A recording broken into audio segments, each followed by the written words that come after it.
Hey, Restore Hearts family. I am your host and producer, Tiara Sharma. I am your favorite mental health mentor. Thank you so much for joining me today. You know that we have started our series, Overcoming Anxiety. And this week, we will be talking about the mindset of anxiety. This is episode 3, the mindset of anxiety. And so let's get started. So I want to talk about the 6 components of the soul because our mind is a part of the soul. And as I talk about the mindset of anxiety, there are 3 components of the soul that I believe are stronger. And when it comes to keeping anxiety rooted in our lives, and I believe that those are the mind, the emotions, and the imagination. So those are the ones that I want to highlight today. But just to give you an overview of the components of the soul, there are 6 components of the soul. So you have your mind, which is the center of our thinking. You have the will, which encompasses our desires and our intentions. You have intellect, which is knowledge, the ability to understand, think, and reason. You have emotions, which are strong feelings. They are subjective, which means that they are personal to us. It doesn't necessarily have anything to do with what anybody else feels, but it is specifically about how we feel and how we respond to a person, thing, or situation. Then we have the imagination, the act or power of forming a mental picture of something not present. And then we have our appetite, which is a craving, a strong desire or liking for something. And so when it comes to these components of the soul, the mind, the center of our thinking, when it comes to anxiety, what are we thinking about? What are we meditating on? What do we believe? And so we have to really do an assessment and think about, what are we thinking about? What are those things that we are thinking about that are adding to these feelings, to these emotions of anxiety in our lives? And then when it comes to will, our desires and intent. Do you have a desire to continue to live with anxiety? Now, most people would say no, but subconsciously, this is where we need Holy Spirit, because does it benefit you to be labeled anxious? Do you get attention from your loved ones, from your children, from your spouse, from those around you because you are anxious? Because you don't maybe have that relationship, or not getting that attention that you may not get when you're not anxious? That's something, that's a heart check. And that's hard to admit, but that's something that we have to think about. Do you really desire to be free from anxiety? So that's something we must take into consideration. And then we have intellect. So intellect, when it comes to anxiety, I'll just give you a personal testimony about this one, because I am one who, um, definitely during my pregnancy, more so during my second pregnancy, I definitely was challenged. See, I'm watching my language because language matters. It's definitely challenged with postpartum anxiety and really prenatal anxiety too, which I was able to hide from those around me. And so, because I'm a nurse, because I've gone to school, because I like to read the literature, see what it says, I intellectually knew that I was being challenged with anxiety once I started to understand what was going on. But I still did not seek help, because I thought that, you know, how can I be anxious when I'm a healthcare provider? How can I be anxious when I'm coaching and teaching other people how to not be anxious? And so there's some things that you can mentally ascend to, and you can know that you have anxiety. But because I knew I had anxiety, I also uh, knew that, hey, this should go away. if I exercise, if I do these things that um, are supposed to help with anxiety, then maybe I won't have anxiety. It should pass. And so sometimes too much knowledge is not good, because then you kind of talk yourself into knowing too much.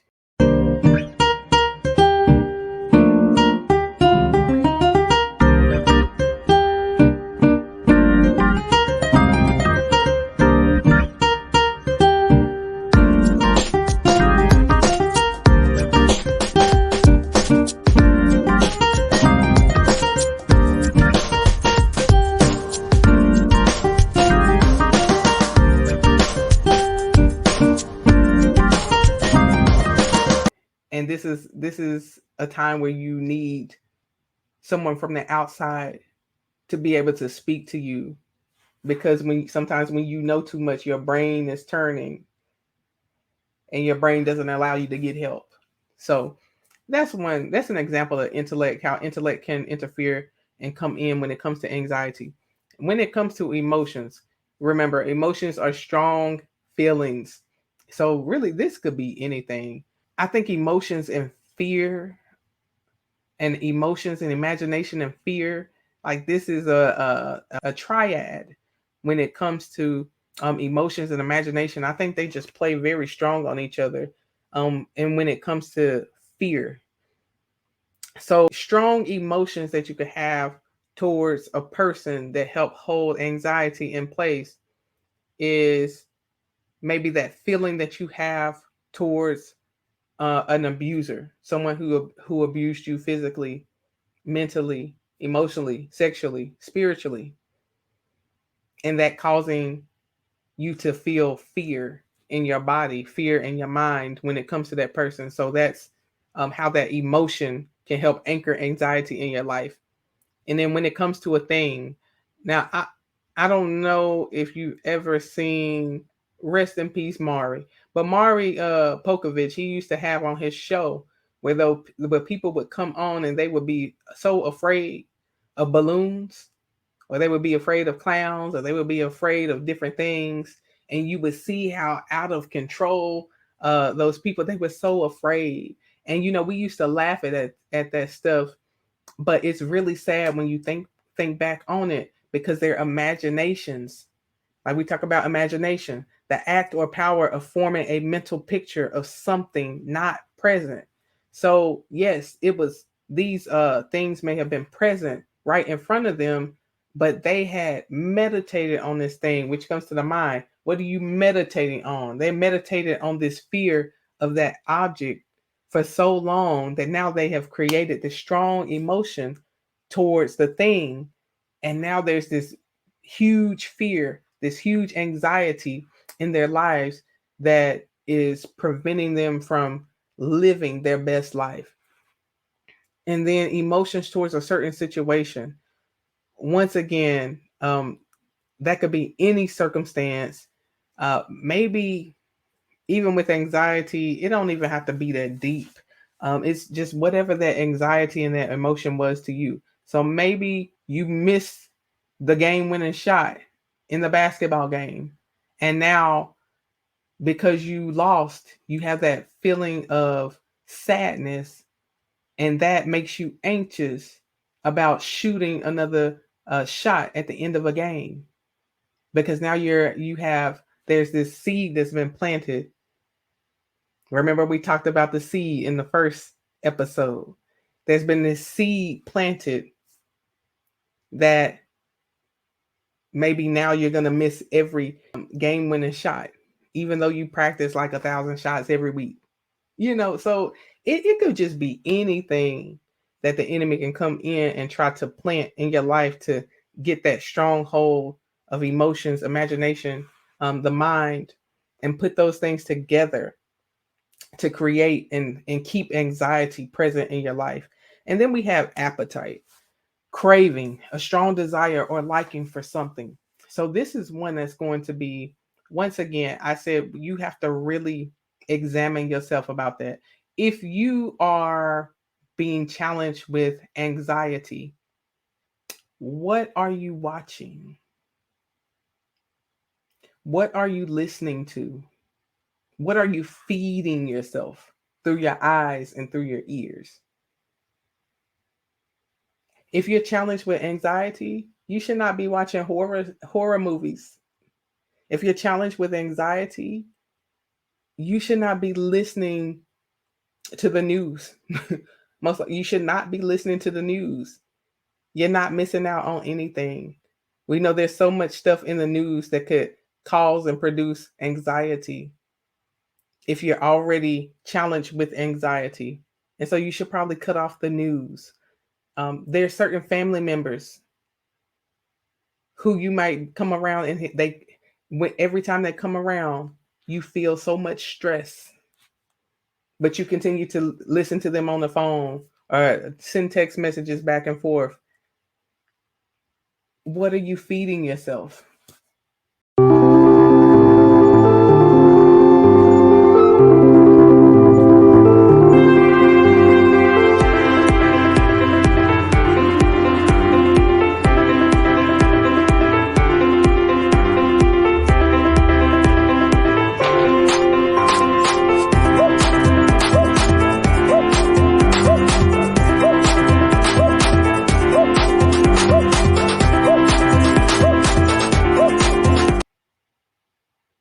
So that's a very personal question. You have to take an assessment of what are you feeding yourself that is helping to keep anxiety alive in your life.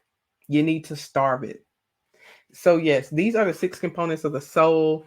And so I just wanted to give you a little information about those areas of the soul because the mind is a part of the soul. The next thing that you will be hearing is a teaching that I did on the mindset and anxiety. And so, with this information that we just went over about the soul, I encourage you to think about those 6 different areas of your life, 6 different components of the soul. And as I said before, make it personal. You have to make it personal to you. What are those things in your mind that you think that are helping to keep anxiety alive in your life? What knowledge are you taking in that is keeping anxiety alive in your life? What emotions are you entertaining that are keeping anxiety alive in your life? What are some of those desires in your heart that you have that are keeping anxiety alive in your life? What are you entertaining in your mind, in your imagination? What are you meditating on? What pictures are you forming in your mind and building based off the stories that you tell yourself that are keeping anxiety alive in your life? And what are you feeding yourself through your eyes and through your ears that are keeping anxiety alive in your life? So I want you to think about those things. I hope that you have your journal and your pen because we have to acknowledge these things and confront them if we want to live free from anxiety. So enjoy the rest of this episode. I will see you next week. Love you. Bye bye.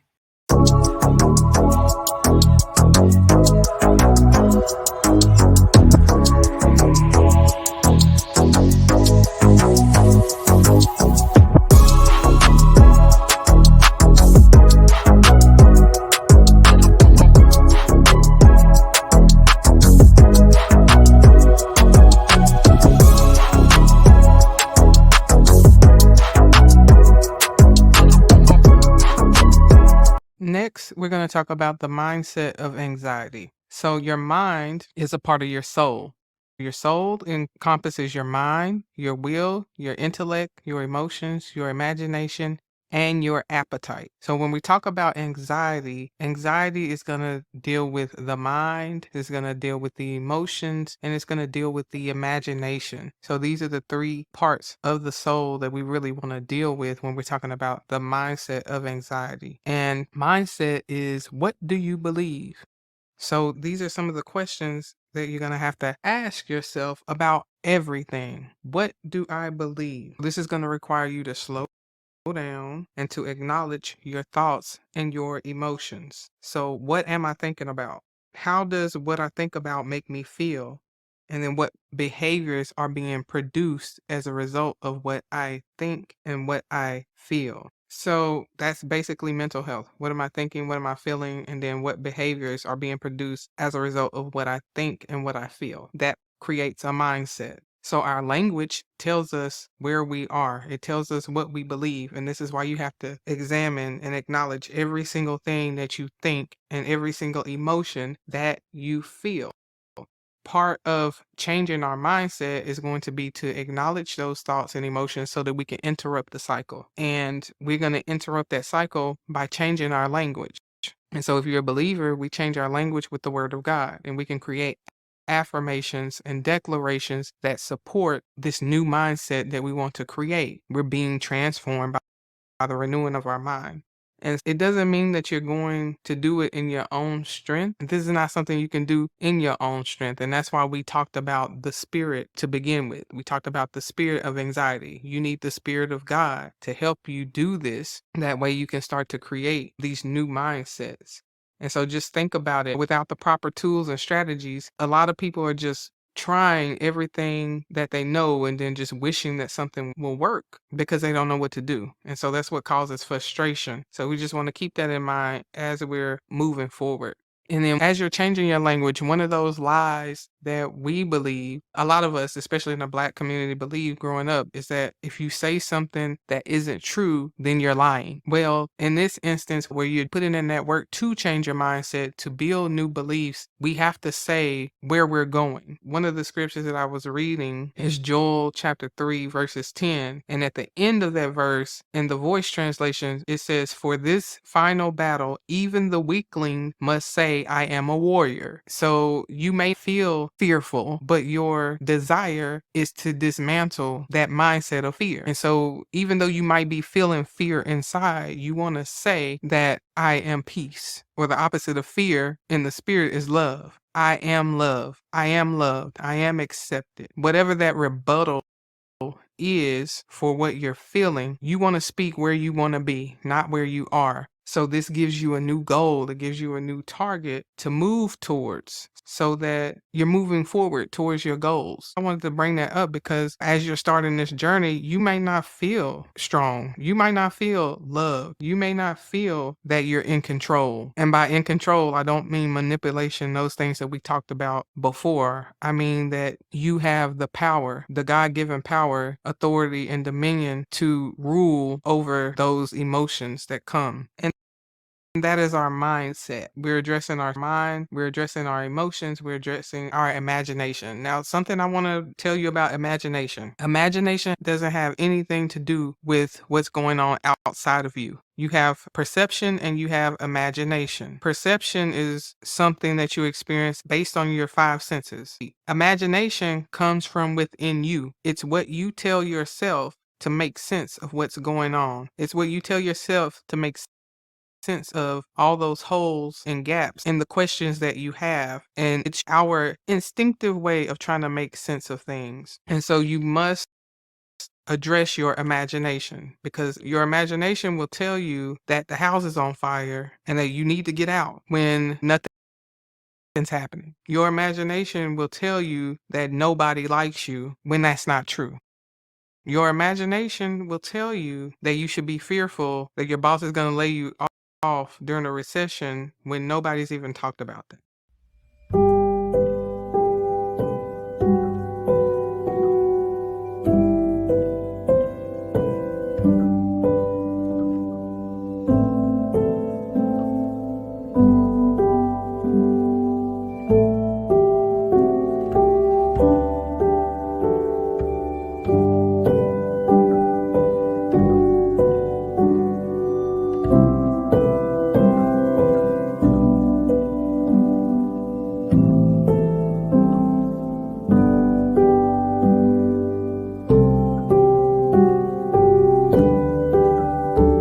This is why we have to keep our imagination in check. We have to learn to address these thoughts that are coming from your imagination. The thoughts could be coming from something that your mama, your daddy, your grandma told you. Your thoughts could be coming from a demonic influence. Your thoughts could be coming from something that you watched on the TV, something you heard in the news, media. So right now, that's one, two, that's five voices. And not once did we mention the voice of God. So this causes a lot of confusion. Even as a believer, you'll say, well, I can't hear God. Well, that's because you got at the minimum five things talking to you. And so no, you can't hear. See how all of these things mesh together. So if you're just focusing on one thing and not the complete holistic picture, you will feel very frustrated during this process. So I just always want to stress that you want to deal with the spirit, the mind, the body.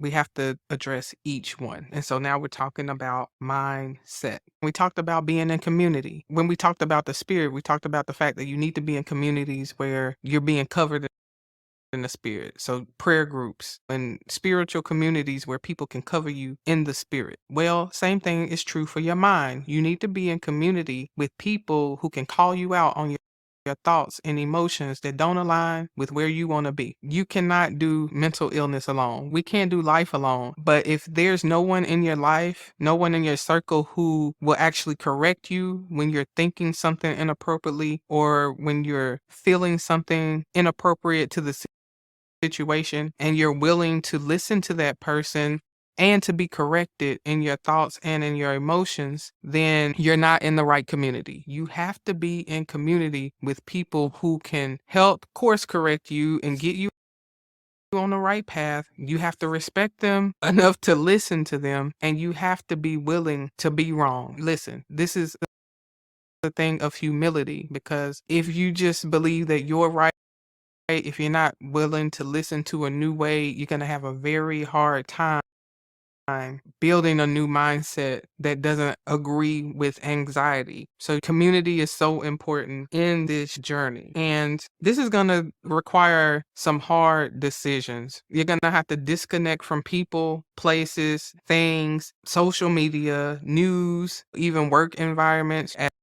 As nurses, as healthcare professionals, if you work in acute care, then you're working in very high stress work environments. That's something you have to think about. Do you necessarily have to do the job that you're doing right now? Is there a fear that you can't make money doing something other than what you're doing now? These are some of the questions you're going to have to ask yourself and ask God. You ask yourself to come into truth, but God has all our answers. So we want to make sure we're always asking God. And you need separation. Separation is required. So this is something you really have to ask God to prepare your heart for, because there's some people, some places, some things that you may have to separate that will cause grief. And you're going to need to be able to process through those emotions of separating from those things that are keeping you from healing. You have to be separated from the things that are triggering you, because you can't heal when you're being triggered every 2 seconds, every hour, every day.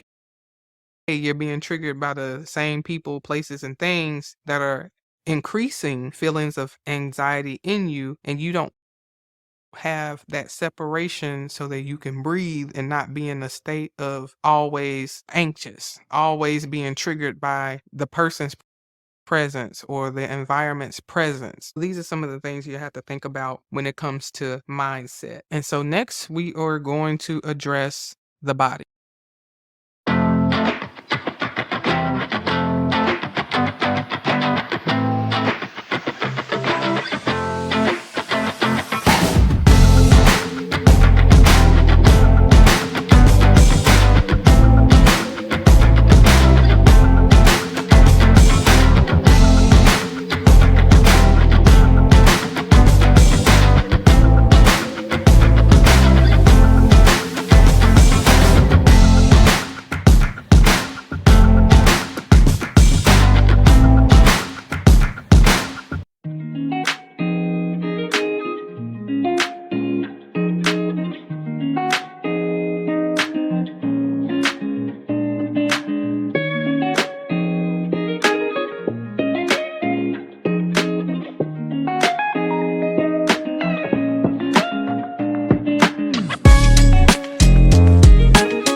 Thank you for watching this episode of Restore Heart TD. Life is a journey, and there are many moments.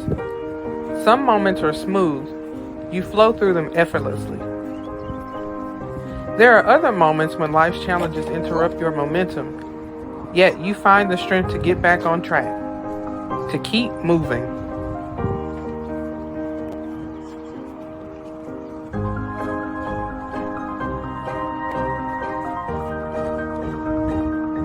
So even if you have to crawl to make it there, do it, because victory belongs to you. You are equipped to handle every part of the journey.